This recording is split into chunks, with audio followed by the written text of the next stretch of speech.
अस्सलाम वालेकुम। Kaif at audit insurance. आज इंशाल्लाह हमारा लेक्चर नंबर 51 है। आइज़ा 550 रिलेटेड पार्टीज़ को इंशाल्लाह आज हम स्टार्ट करेंगे। सब्सटेंटिव प्रोसीजर्स जो अदर एरियाज़ के हैं वो तो हमने कर लिए हुए हैं।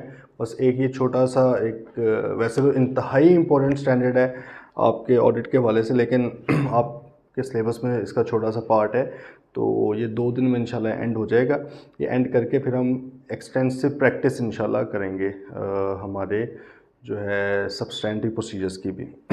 अच्छा, ये मैंने एक प्लान में रखी हुई है चीज़ कि हम लोग सब्सटेंटिव की भी डिटेल हमारी प्रैक्टिस होगी इंशाल्लाह, और ऑडिट रिस्क की भी आपको याद है कि हमने पढ़े हुए हैं, लेकिन उसकी प्रैक्टिस एज सच अभी नहीं की, क्योंकि उसका मैंने आपको बताया था कि कुछ और स्टैंडर्ड्स हैं जिसकी इन्फॉर्मेशन होना, जिसका नॉलेज होना आपके लिए बड़ा ज़रूरी है, जिसमें से एक ये आइज़ा 550 भी है।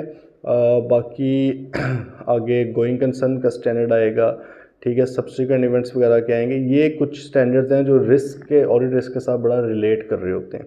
ऑल्दो रिस्क के लिए सबसे ज़्यादा इम्पोर्टेंट तो आपका फ्रॉड है, आपकी एजर्शंस हैं। एजर्शंस अगर स्ट्रॉन्ग हैं तो आप रिस्क आइडेंटिफाई कर सकते हो बहुत ही ईजीली, ठीक है।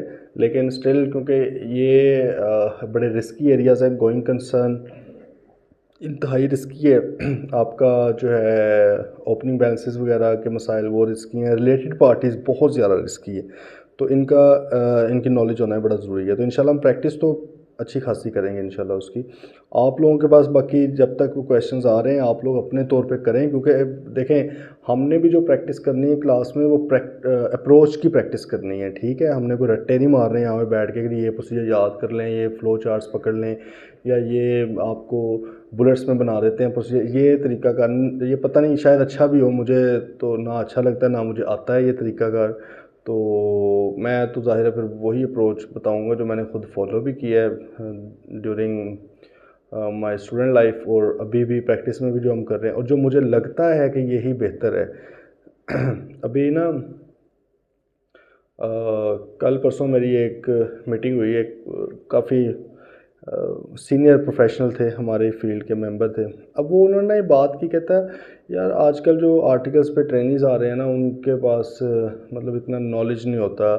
कहते वो बेसिक चीज़ें नहीं पता उनको, कॉन्सेप्ट नहीं पता। हालांकि वो कहते हैं यार हमने जिस दौर में पास किया था उस वक्त तो इतने टफ़ चीज़ें होती भी नहीं थी, हमने तो ईजी चीज़ें पढ़ के पास किया।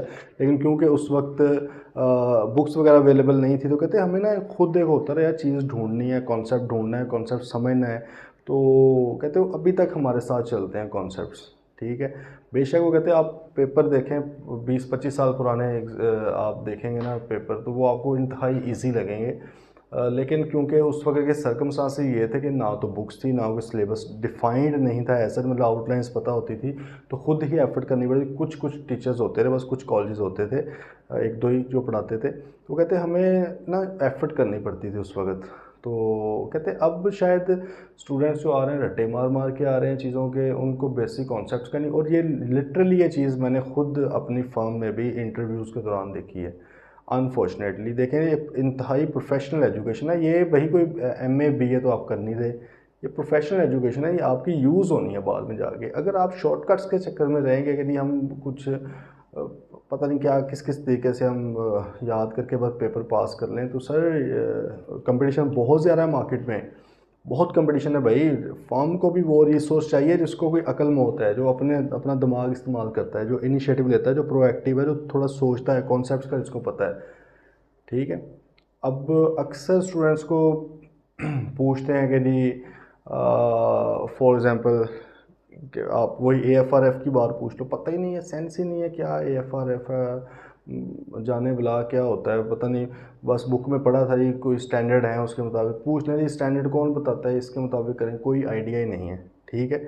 आप किसी अकाउंटिंग स्टैंडर्ड की बात करें, स्टैंडर्ड कभी खोल के नहीं देखें माशाल्लाह, ठीक है।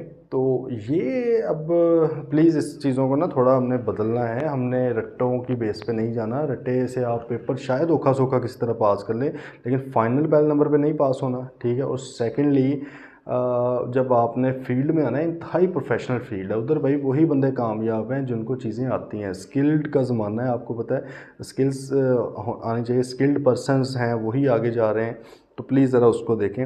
अच्छा बात ये थी कि प्रैक्टिस करें अप्रोच की। तो अच्छा जी, आइज़ा 550 रिलेटेड पार्टीज़ बड़ा ही इंपॉर्टेंट है। आइज़ा 550 रिलेटेड पार्टीज़ के ऊपर आइज़ा 550 क्या कहता है जी, क्या हमें करना चाहिए। देखें जी, जहाँ जहाँ पे रिस्क होगा ऑडिटर साहब वहाँ पे अलर्ट हो जाएंगे। ऑब्वियसली रिलेटेड पार्टीज़ के अंदर इंतहाई ज़्यादा रिस्क है, अभी पढ़ लेंगे, जनरल सी बातें आपको ऑलरेडी पता ही होंगी क्यों इसमें रिस्क होगा। अब रिलेटेड पार्टीज़ हैं क्या, उसकी डेफिनेशन तो देख लेते हैं, लेकिन इसके साथ इसका अकाउंटिंग स्टैंडर्ड भी तो हमें पता होना चाहिए ना। आई गेस आप लोगों के सिलेबस में शायद है फेयर टू में रिलेटेड पार्टी के डिस्क्लोजर, छोटा सा स्टैंडर्ड है, ये सिर्फ रिलेटेड पार्टी के डिस्क्लोजर्स का है, अकाउंटिंग एंट्रीज़ का नहीं है। अकाउंटिंग एंट्रीज़ तो वही है जो जनरल होनी है, मतलब अगर सेल इसके साथ की तो सेल्स की जो एंट्री होती है वही होनी है। रिसीवेबल पेएबल जो भी है, लोन शोन है, वो तो एंट्रीज ऑलरेडी जो पता है वही है। ये डिस्क्लोजर का स्टैंडर्ड है कि डिस्क्लोज क्या करना है। देखिए इतनी इंपॉर्टेंट चीज़ है रिलेटेड पार्टीज़ के अकाउंटिंग स्टैंडर्ड्स ने उसके ऊपर एक आईएएस दे दिया हुआ है, पूरा अकाउंटिंग स्टैंडर्ड दे दिया हुआ है 24, ठीक है, रिलेटेड पार्टीज़ का। तो हमें क्योंकि ऑडिटर ने यही देखना होता है कि एएफआरएफ के मुताबिक बनी है कि नहीं फाइनेंशियल स्टेटमेंट्स। तो भाई एएफआरएफ इसके हवाले से, रिलेटेड पार्टी के हवाले से रेलेवेंट कौन सा है, आईएएस 24 है। तो हमें ये भी तो आना चाहिए कि इसकी क्या रिक्वायरमेंट है, तो वो भी हल्की सी आंच पे हम देख लेंगे। लेकिन पहले हम चलते हैं रिलेटेड पार्टी की डेफिनेशन के ऊपर, वो हमें पता होगी, फिर हम बाकी चीज़ें समझ सकते हैं। रिलेटेड पार्टी की डेफिनेशन पे आ रहे हैं, अगले पेज के ऊपर लिखी हुई है। वो कहते हैं कुछ डेफिनेशन मैं आपको बताता हूँ, जैसे कि रिलेटेड पार्टी, आर्म्स लेंथ वाली भी बाद में देखते हैं, पहले related party. Related party that is either, इनमें से कुछ भी जो है ना वो रिलेटेड पार्टी कहलाएगी। कोई भी एक चीज़ इसमें पाई जा रही है वो रिलेटेड पार्टी कहलाएगी। तमाम चीज़ें एक बंदे में पाई जाना ज़रूरी नहीं है, इसमें से किसी भी एक में अगर वो कैटेगरी में आ रहा है that is your related party. पहला scene, a related party as defined in the AFRF. चलो जी, पहले तुमने जान छुड़ा दी होगा। जी जो एएफआरएफ के अंदर आपके आईएएस 24 के अंदर जो इसकी डेफिनेशन है ना, वो उसको मैं रिलेटेड पार्टी समझता हूँ। या अगर कहता है एएफआरएफ खामोश है आपका, देखो हमारा आमतौर पे एएफआरएफ तो ये वाला है, लेकिन हो सकता है किसी मुल्क ने अपने कोई अकाउंटिंग स्टैंडर्ड बनाया, क्योंकि जो आईजास बने हैं, international standards on auditing, ISS जो बने हैं ये इंटरनेशनली बने हैं ना। हो सकता है कि कोई मुल्क ना भी फॉलो कर रहा हो, इसलिए उसने कहा है कि भाई अगर तो आपके फाइनेंशियल स्टेटमेंट जिस एएफआरएफ के मुताबिक बनी है उसके अंदर अकाउंटिंग स्टैंडर्ड के अंदर एएफआरएफ के अंदर रिलेटेड पार्टी की डेफिनेशन दी हुई है, तो मैं उसी को मान लेता हूँ, चाहे जो भी एएफआरएफ है। अगर नहीं दी हुई तो फिर वो कहता है कि भाई मैं ये जो बताने लगा हूँ ना ये है। अब आप लोगों ने आईएएस 24 खोलना है, गूगल कर लें यार, कोई मुश्किल काम नहीं है, तो लिखे I related party definition as per IAS 24, तकरीबन यही वाली मिल जाएगी, थोड़ा सा बस फ़र्क होगा, यही वाली आपको मिल जाएगी रिलेटेड पार्टी की डेफिनेशन, ठीक है। तो इवन आपने कंपनी लॉ में पढ़ी होगी रिलेटेड पार्टी की डेफिनेशन। तो अब वो क्या कहता है, अगर भाई खामोश है तो कम अज़ कम ये वाली रिक्वायरमेंट्स उसने मीट करनी है, ठीक है।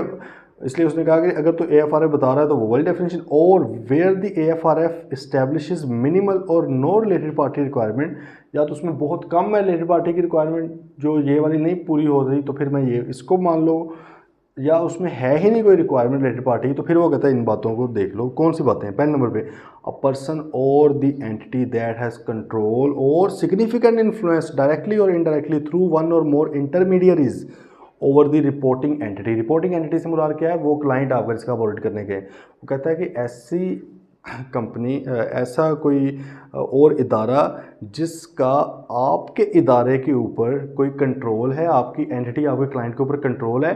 कुछ कंट्रोल से मुराद है कि मेजॉरिटी शेयर होल्डर उसके हैं या मेजॉरिटी डायरेक्टर्स उसके हैं, ठीक है, या सिग्निफिकेंट इन्फ्लुएंस है, ज़्यादा इन्फ्लुएंस है, ठीक है, 30-40% शेयर्स के साथ भी हो सकता है influence, obviously major shareholding है, चाहे उसका डायरेक्ट हो चाहे इंटरमीडियरी के थ्रू, मतलब कि हो सकता है किसी सब्सिडरी के थ्रू हो, या हो सकता है कि उसका डायरेक्टर आपका भी डायरेक्टर हो, ठीक है, इस तरह भी हो सकता है कि खुद भी कर सकते हैं, इनडायरेक्टली किसी और के थ्रू भी अगर है कंट्रोल वगैरह आपकी एंटिटी आपके क्लाइंट के ऊपर, तो वो वाली कंपनी, इस कंपनी क्या बन गई, आपके क्लाइंट की रिलेटेड पार्टी। या दूसरी सिचुएशन में आपके क्लाइंट का उसके ऊपर ये सब कुछ हो, डायरेक्टली या इनडायरेक्टली, ठीक है।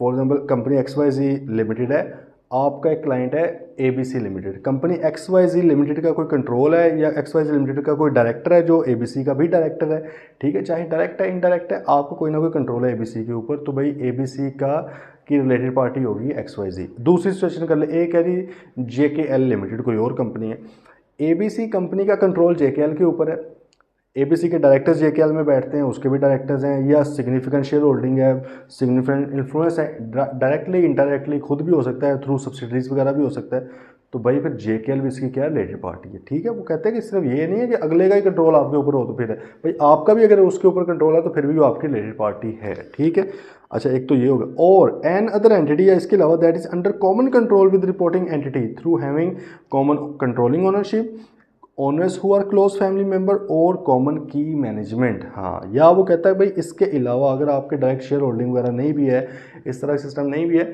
लेकिन फिर भी आपका कुछ ना कुछ उनके साथ कॉमन है। कॉमन क्या है, जैसे कि common share holding, common share holding से मुराद जो आपके शेयर होल्डर्स हैं मोस्टली उनके भी वही शेयर होल्डर्स हैं, जो आपके डायरेक्टर्स हैं उनके भी वही डायरेक्टर्स हैं। ठीक है, जो आपके ओनर्स हैं, ठीक है, उनके भी वही ओनर्स हैं, वो तो पहले पॉइंट में आ गए, या उनके फैमिली मेंबर्स हैं उधर। ठीक है, अगर आपके पास कोई शेयर होल्डर है तो उनके फैमिली मेंबर उधर हैं, या उधर कोई शेयर होल्डर है उनके फैमिली मेंबर आपके पास हैं, तो फिर भी आप क्या हैं, आपस में रिलेटेड पार्टीज़ हैं। बात आ गई समझ। बेसिकली अब इसकी उस पर आ जाते हैं, बेसिक एसेंस इसका क्या है। एसेंस वही ये है कि रिलेटेड पार्टी हर वो पार्टी, हर वो कंपनी, डायरेक्टर, इंसान, एंटिटी, कोई भी जिसका आपके ऊपर कंट्रोल है या जिसके ऊपर आपका कंट्रोल है, जो आपके साथ किसी भी तरह रिलेटेड है, चाहे वो ओनरशिप के लिहाज से हो, चाहे वो कॉमन शेयर होल्डिंग के हिसाब से हो, चाहे वो डायरेक्टरशिप वगैरह के हिसाब से हो, किसी भी तरह अगर आपके साथ लिंक्ड है और इसमें शेयर होल्डिंग की कोई परसेंटेज नहीं बताई, इतना शेयर होगा तो फिर रिलेटेड पार्टी होगा। तो किसी भी तरह की अगर कंट्रोल है, ठीक है, मतलब कि इन्फ्लुएंस किया जा सकता है, ठीक है, एक दूसरे को, तो भाई रिलेटेड पार्टी कहलाएगी। आगे समझ रिलेटेड पार्टी की। ठीक है, अब दूसरी ऊपर definition, arms length basis. Arms length दूर से, ठीक है, आर्म्स लेंथ कहते हैं मार्केट टर्म्स को, कहते हैं मार्केट टर्म्स को। देखो अगर ये एक मार्कर है, मार्कर तो खैर बड़ी सस्ती चीज़ है नहीं, चलो एक आप समझ लें कि एक लैपटॉप है, अगर मेरी शॉप है लैपटॉप्स की, अगर कोई कस्टमर आता है, कोई अननोन पार्टी, मैं उसको एक लैपटॉप है कोई सर्टन, उसको मैं 1 लाख रुपए का देता हूँ।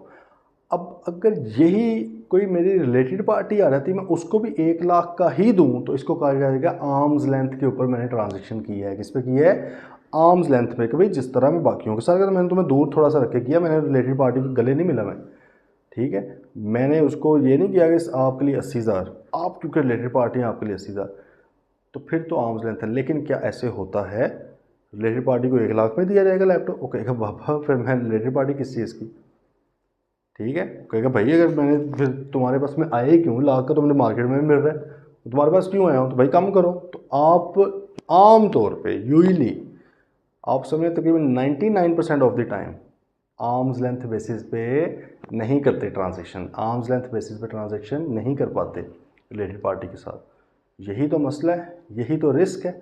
आर्म्स लेंथ के ऊपर होने लग जाए तो रिस्क ही ख़त्म हो गया भाई, जब जैसा सबके साथ सलूक है वैसे ही है, इनके साथ नहीं आर्म्स लेंथ पे होता है। लेकिन कई बार आपने जब अकाउंटिंग पॉलिसीज़ देनी होती है ना, फाइनेंशियल स्टेटमेंट में आपको मैंने कहा हुआ लिस्टेड कंपनी की निकालने, नहीं निकाली होगी तो भाई ये मैं आपको अभी एक पीछे थोड़े से तबलीग की है थोड़ी सी, आपको असर नहीं होता उस बात का, वो इंतहाई नुकसान आपका होया ना। मैं बता रहा हूँ कंपटीशन इतना मार्केट में, ये जो ऐसी शक्लें लेकर चले जाएंगे ना, कोई बंदा आपकी शक्ल देखकर आपसे इम्प्रेस होने वाला नहीं, जितनी मर्जी प्यारी भी हो, तो तो प्यारियाँ नहीं आई हैं, ठीक है। तो जो मर्जी हो भाई, लोग स्किल मांगते हैं, लोग समझते हैं यार ये बंदा प्रॉब्लम सॉल्विंग माइंड है इसका, नहीं है। अब आप लकीर के फ़कीर बने हो अगर, तो फिर क्या है, इवन लकीर भी दे रहा हूँ मैं आपको, फ़कीर नहीं बस आप बन रहे, आप तो कंफ्यूज आत्मा फिर बन जाएंगे ना। भाई आपको कहा था लिस्टेड कंपनी की वो फाइनेंशियल स्टेटमेंट्स चाहिए आपको, तो अभी भी नहीं की तो खुदा का वास्ते जाके देखें, उसके अकाउंटिंग पॉलिसीज़ के नोट में जाएं, फाइनेंशियल स्टेटमेंट वगैरह जब चारों आ जाएंगी उसके बाद नोट्स आते हैं, नोट्स में सबसे पहले अकाउंटिंग पॉलिसीज़ देनी होती हैं आपने,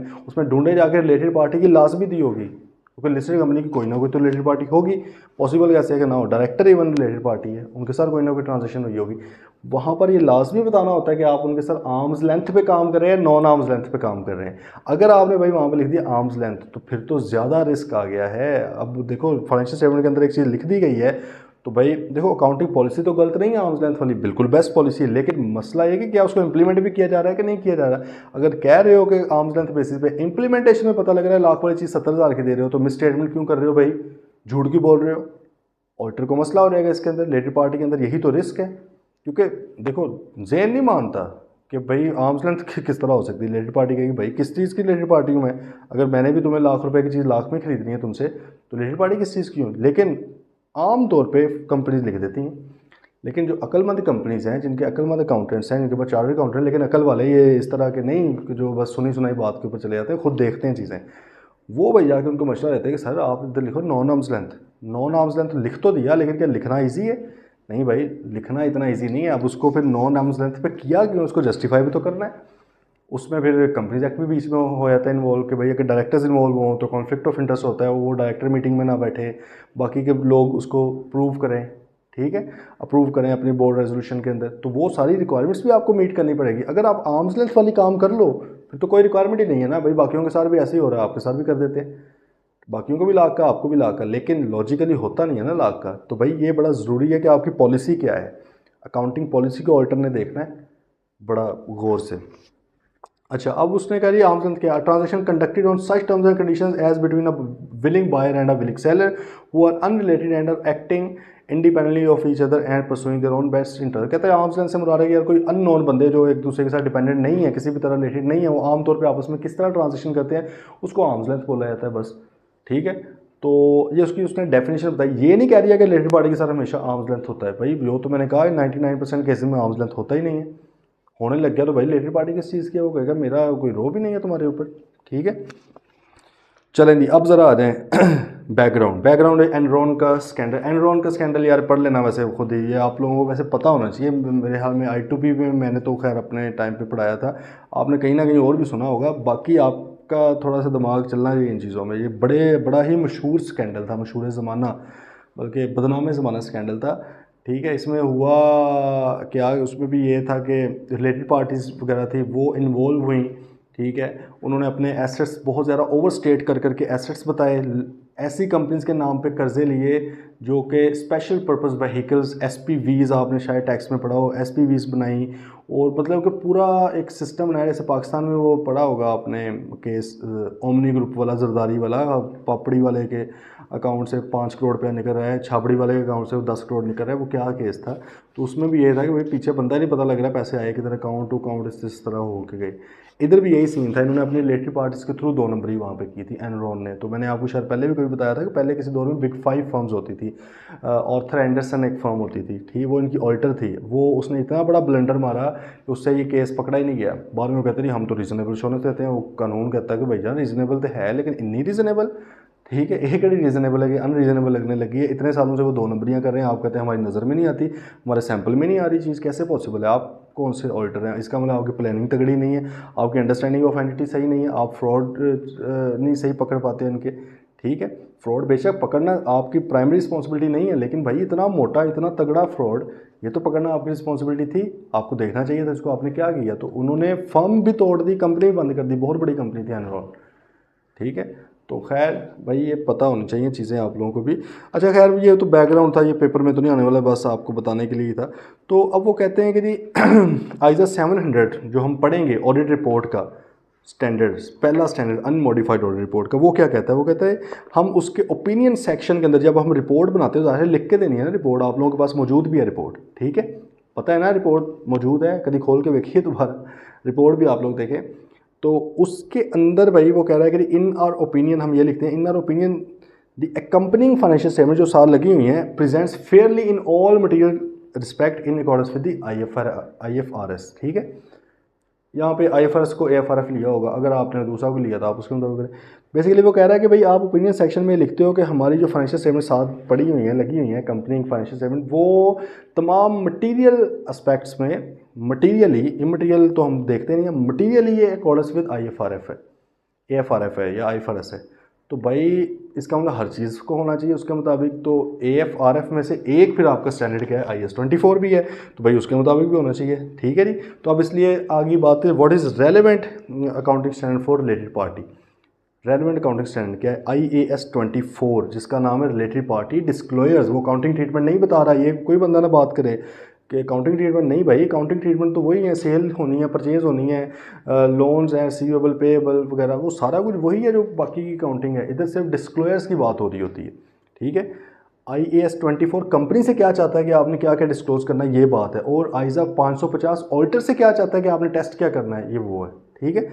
IAS 24 देखो, उसने कहा the objective of this standard is to ensure that an entity's financial statements contain the disclosures necessary to draw attention to the possibility that its financial position and profit or loss may have been affected by the existence of related parties and by transaction and outstanding balances including commitments with such parties। हाँ देखिए बात बड़ी अहम है। उसने IAS 24 चाहता है कि भाई आप अपने फाइनेंशियल स्टेटमेंट्स में ये डिस्क्लोजर दो कि हो सकता है कि हमारी जो फाइनेंशियल पोजीशन है या हमारा जो प्रॉफिट एंड लॉस है वो किसी ना किसी रिलेटेड पार्टी की वजह से अफेक्ट हो रहा है। अफेक्ट का मतलब नेगेटिविटी नहीं है यहाँ पे, अफेक्ट का मतलब है कोई ना कोई हमने उनके साथ ट्रांजेक्शन की हुई है, तो आप वो कहता है उसको शो करें। आपकी कोई ट्रांजेक्शन है, कोई रिसीवेबल है, कोई पेएबल है, कोई कमिटमेंट्स हैं कि आपने फ्यूचर में जाके करना है, तो वो कहता है वो सारा कुछ आप डिस्क्लोज करें। भाई मैं ये चाहता हूँ, IAS 24 कहता है मैं ये चाहता हूँ कि रिलेटेड पार्टी के साथ किसी भी तरह का आपका रिलेशन है,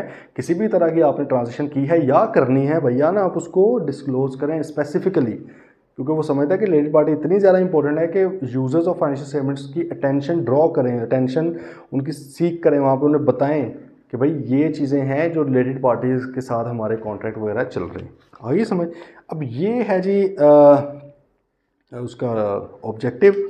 As management is required to disclose all the transaction with related party, therefore ISA 550 आ गया बीच में। ISA 550 ने कहा मेरे प्यारे ऑडिटर तुम्हारी जिम्मेदारी है, क्योंकि AFRF के मुताबिक आपने देखना है। आपने तो ऊपर ओपिनियन सेक्शन में भी कहा, हमने ये देखा कि ये company financial statements are materially fair in with respect to AFRF, हमने यही कहा है ना। तो भाई वो कहता है AFRF भी तो पढ़ो ना, उसका जाके वो कह रहा है IAS 24 कह रहा है कि तमाम तर रिलेटेड पार्टीज डिस्क्लोज भी की हैं, तमाम तर रिलेटेड पार्टी ट्रांजेक्शंस भी अलग से डिस्क्लोज कर दी है हमने।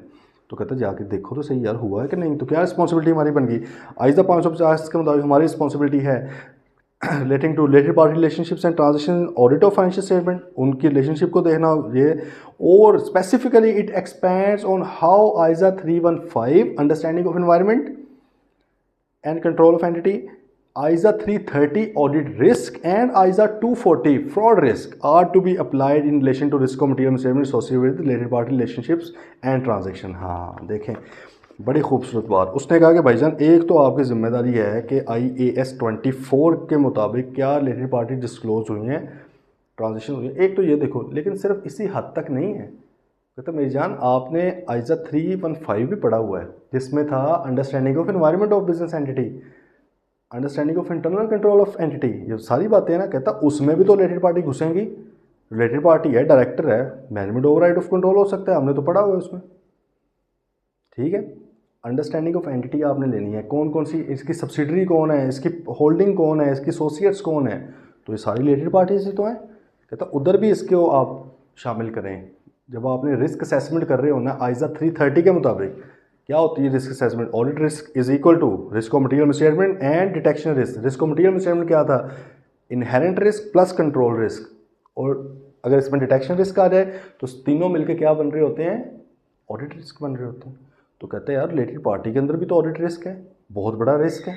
ठीक है, कि इनके साथ सही तरह नहीं ट्रांजेक्शन्स हो रही या छुपाई जा रही हैं ट्रांजेक्शन, सारी रिलेटेड पार्टी बताई नहीं जा रही। फिर ISA 240 फ्रॉड, कहता फ्रॉड भाई ज़्यादातर फ्रॉड करती है रिलेटेड पार्टीज़ हैं। देखो डायरेक्टर्स कौन है, रिलेटेड पार्टी ही है ना भाई, उनका इन्फ्लुएंस है कंपनी के ऊपर। आपकी होल्डिंग कंपनी कौन है, आपकी पेरेंट कंपनी कौन है, रिलेटेड पार्टी है। Parent company management override of control. ISA 240 ने तो इसीलिए तो कहा था कि भाईजान दो रिस्क हैं जो मैं कहता हूं कि उसमें फ्रॉड होता ही होता है दो केसेस में। एक क्या था रेवेन्यू रिकग्निशन का, जहां पे रेवेन्यू होगा उसमें रिस्क होगा ओवर स्टेटमेंट अंडर स्टेटमेंट का। कहते हैं लाजमी रिस्क का फ्रॉड हुआ होगा इसमें। लेकिन चलें आप रिबटल दे सकते हैं कि भाई रेवेन्यू है ही नहीं या रेवेन्यू इतना सीधा था इसमें रिस्क नहीं, आप इसका रिबटल दे सकते हैं। लेकिन दूसरा याद है मैंने उधर बहुत फोकस करवाया था इस बात पे, MOC management override of control. कहता ये नहीं मैं मानता, आप जितना मर्जी कह रहे हैं कि मैंने बहुत असेसमेंट की है फ्रॉड की, मेरे मुताबिक 1% भी फ्रॉड नहीं। कहता जो मर्जी कहें, मैं कह रहा हूँ है फ्रॉड, मैं कह रहा हूँ कि आपको ये फलां जनरल एंट्री टेस्टिंग करनी पड़ेगी, अकाउंटिंग एस्टिमेट्स देखने पड़ेंगे, उस आपको सारा कुछ बताता है वहाँ पे क्या करना है आपने। तो भाई इधर भी वो कह रहा है कि रिलेटेड पार्टी भाई मैनेजमेंट ओवरराइड कर सकती है। ठीक है, तो रिलेटेड पार्टी का देखिए अब लिंक करवा रहा है वो दूसरे स्टैंडर्ड्स के साथ, क्योंकि इतनी इंपॉर्टेंट चीज़ है। वो कहता है कि ये आपकी पूरी की पूरी रिस्क असेसमेंट को हिला के रख देगी। अगर आप इसको इग्नोर कर देंगे तो भाई आप इंतहाई फारिग किस्म के ऑडिटर हैं, क्योंकि जो बहुत बड़ा रिस्क है वो रिलेटेड पार्टीज़ के अंदर पाया जाता है। ये इनके साथ होने वाली ट्रांजेक्शन छुपा ली जाती हैं, इनके साथ ट्रांजेक्शन सही तरह की नहीं जाती, ठीक है। इनके साथ ट्रांजेक्शन बगैर अप्रूवल की हो जाती हैं, बगैर ऑथराइजेशन की हो जाती है। इनके साथ ट्रांजेक्शन करते हुए कानून को बाईपास कर जाते हैं आप। कहते हैं इन्होंने नहीं छड़ना है, इन्होंने जरा गौर में देखो।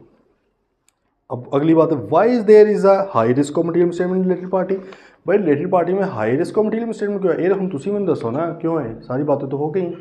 मेन पॉइंट देख लेते हैं। उसने कहा कि रिलेटेड पार्टीज में operate through an extensive and complex range of relationship. भाई वो बड़े कॉम्प्लेक्स रिलेशनशिप्स में कर सकते हैं। मिसाल तौर पर होल्डिंग कंपनी हमारी रिलेटेड पार्टी, होल्डिंग की होल्डिंग, होल्डिंग की होल्डिंग की होल्डिंग, होल्डिंग की कोई और एसोसिएट कंपनी जिसका हमारे साथ लिंक है। तो बहुत कॉम्प्लेक्स एक ट्रांजेक्शन सिस्टम बना देते हैं। पाकिस्तान, आप वो ओमनी ग्रुप का कहीं एक फ्लो चार्ट ही देख लेना, आप उसमें जाके गूगल पे करें कि ये लिख लीजिएगा omni group scandal flow chart, आपके सामने आ रहेगा। यार इधरों पैसे आ रहे हैं, इधरों आ रहे हैं, खिचड़ी बनी हुई है पूरी। अब खिचड़ी बनाता कौन है? जिस पे ट्रस्ट है उसी को कहेंगे ना यार ये पैसे तुम, ये पापड़ी वाले तुम रखो। पापड़ी वाला कोई आम बंदा नहीं है, सबको पता है कौन है वो। उनका पूरा कंट्रोल आपके हाथ में होता है, उनके बैंक अकाउंट्स का। रिलेटेड पार्टीज़ हैं वो सारी।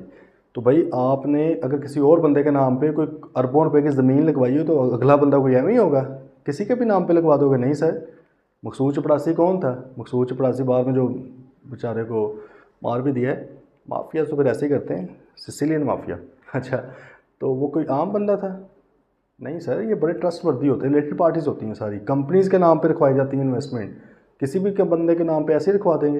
तो इतने कॉम्प्लेक्स तरीके से किया जाता है कि आपको समझ ही ना आए चीज़ें, ठीक है। White collar crime, white collar crime पूरी दुनिया के अंदर इसको पकड़ना बड़ा मुश्किल है। पाकिस्तान में तो खैर बेड़ा ही करके ना, जब इदारे ही मिले हों साथ तो फिर क्या मिलना है क्या एविडेंस मिलना है। अच्छा, फिर वो कहते हैं इन्फॉर्मेशन सिस्टम में भी इनइफेक्टिव। इन्फॉर्मेशन सिस्टम इनइफेक्टिव होगा, वो तमाम की तमाम रिलेटेड पार्टी को आइडेंटिफाई नहीं कर सकता। कोई डायरेक्टर के जानने वाले हैं, उसके फैमिली मेंबर, अब के हर डायरेक्टर से पूछते फिर आपके फैमिली मेंबर कहाँ कहाँ पे बैठे हुए हैं। हमने पढ़ा है ना कि वो भी रिलेटेड पार्टी बन जाते हैं, ठीक है। कॉमन शेयर होल्डिंग, ये एक मेरा 15% इस कंपनी में शेयर होल्डिंग है। अब क्या वो मेरे से पूछते फिर सर और आपके काम मैं हूँ, भाई मैं क्यों बताऊँ? हालांकि मुझे बतानी चाहिए, लेकिन मसला आ गया ना, बड़ा मेजर शेयर होल्डर, आप उसे पूछ नहीं सकते डर के मारे। तो वो कहता है कि हो सकता है कि आपका जो इन्फॉर्मेशन सिस्टम है वो आइडेंटिफाई नहीं कर पा रहा तमाम की तमाम रिलेटेड पार्टीज़ या उनकी ट्रांजेक्शन्स को, उनके साथ आपकी कंपनी ने कौन कौन सी ट्रांजेक्शन्स की हैं। देन रिलेटेड पार्टी ट्रांजेक्शन में नॉट भी कंडक्टेड। फिर एक यह बहुत बड़ा रिस्क है जो कि लॉजिकल रिस्क है कि उनके साथ नॉर्मल टर्म्स पे आर्म्स लेंथ बेसिस पे ट्रांजेक्शन नहीं हो रही होती। और जब नहीं होती आर्म्स लेंथ बेसिस पे, फिर आप हो सकता है कि आप कंपनी को नुकसान भी पहुंचा रहे हो, मिस अप्रोप्रिएशन ऑफ एसेट्स भी हो रही हो, ठीक है। आपने एक लैपटॉप 1 लाख का भेजना, इसको 50,000 का भेज दिया, मिस अप्रोप्रिएशन होगी भाई, एसेट की 50,000 का नुकसान पहुँचा दिया कंपनी को आपने, सिर्फ इसलिए कि वो रिलेटेड पार्टी है। ये कहाँ पे कानून में लिखा हुआ है रिलेटेड पार्टी के साथ आप उसको डिस्काउंट दे सकते हैं? या तो शेयर होल्डर्स से अप्रूवल ले लेना कि भाई हाँ हमने फ़लाँ बंदों को सिर्फ डिस्काउंट के ऊपर देनी, फिर कोई मसला नहीं है। जनरल मीटिंग में अप्रूवल आ गया ना कि हाँ यार फ़लाँ बंदों को दे, लेकिन भाई उनके भी आंखों में आप झोंक रहे हैं, मट्टी झोंक रहे हैं, पता नहीं क्या झोंक रहे हैं, ठीक है। फिर वो नीचे कहते हैं इनहेरेंट लिमिटेशन है। वही जिस तरह इनहेरेंट रिस्क था, जिस तरह ऑडिट की इनहेरेंट लिमिटेशंस थी कि भाई ह्यूमन एरर होते ही हैं, टाइम का मसला होता है, कॉस्ट का मसला, तो भाई रिलेटेड पार्टी की भी कुछ इनहेरेंट लिमिटेशंस हैं कि तमाम की तमाम रिलेटेड पार्टी आइडेंटिफाई की ही नहीं जा सकती, तमाम की तमाम रिलेटेड पार्टी ट्रांजेक्शन आइडेंटिफाई ही नहीं की जा सकती। क्या मसाइल हैं? वो कहते हैं मैनेजमेंट में भी अनअवेयर ऑफ एग्जिस्टेंस हो। एक तो उन्हें हो सकता है पता ही ना हो, ठीक है, एक तो उन्हें पता ही ना हो। जैसे देखिए ना, अब रिलेटेड पार्टी की डेफिनेशन में आपने कही owners who are close family members. भाई क्लोज फैमिली मेंबर अब कहाँ ढूंढते हैं? हर बंदे की लिस्टें लेके फिरते फिर वहाँ पे। देखो जो कानून तो यही चाहता है, लेकिन वो छुपा लें तो क्या करें आप, ठीक है। फिर कॉमन शेयर होल्डिंग है, तो भाई कहाँ कहाँ पे बंदे ढूंढते फिरें, किसके इसके फलां फलां फलां फलां कहाँ जाए? वो कहेगा मेरी कॉन्फिडेंशियल इन्फॉर्मेशन मैं आपको नहीं देता। कानून तो कहता है लो, लेकिन अगला नहीं भी दे तो क्या कर लेंगे आप? तो इसका मतलब है कि प्रैक्टिकली बहुत मसाइल हैं। दूसरे नंबर पे इंपॉर्टेंट नोट उसने कहा थी, when Enron entered into fraudulent financial reporting through its related parties and subsequently becomes bankrupt, serious criticism was made on the auditor of the company that why auditor was unable to identify. देखें auditor के ऊपर वो कहते हैं, auditor का criticism तो छोड़ें भाई, ऑडिटर खत्म हो गया था वो, उन्होंने वो फर्म ही डिसमेंटल कर दी, एंड कर दी थी फर्म में कि आप फारिग हो भाई, आपको नहीं ऑडिट करना आता। तो सर अगर आप ऐसे ऑडिटर बनने से बचना चाहते हो तो कॉन्सेप्चुअली पढ़ें, चीज़ों को समझें, लॉजिकली लिंक करें, ठीक है। पता होना चाहिए कि असल में चीज़ है क्या, बजाय इसके कि रट्टे मारे हैं। वो शायद रट्टे मार, खैर वो रट्टे मार नहीं थे, ऑडिटर बड़े तगड़े थे, लेकिन वो 2 नंबरी में आ गए ना, पैसा खाया उन्होंने अच्छा बोला क्लाइंट से, ठीक है। चलिए ये है, बाकी फिर इसके ऑब्जेक्टिव्स वगैरह कल से इंशाल्लाह आगे स्टार्ट करेंगे। किसी भी तरह की कोई भी कन्फ्यूजन हो तो प्लीज़ आपने पूछ लेनी है। मिलते हैं फिर इंशाल्लाह कल। टिल देन टेक केयर, अल्लाह हाफिज़।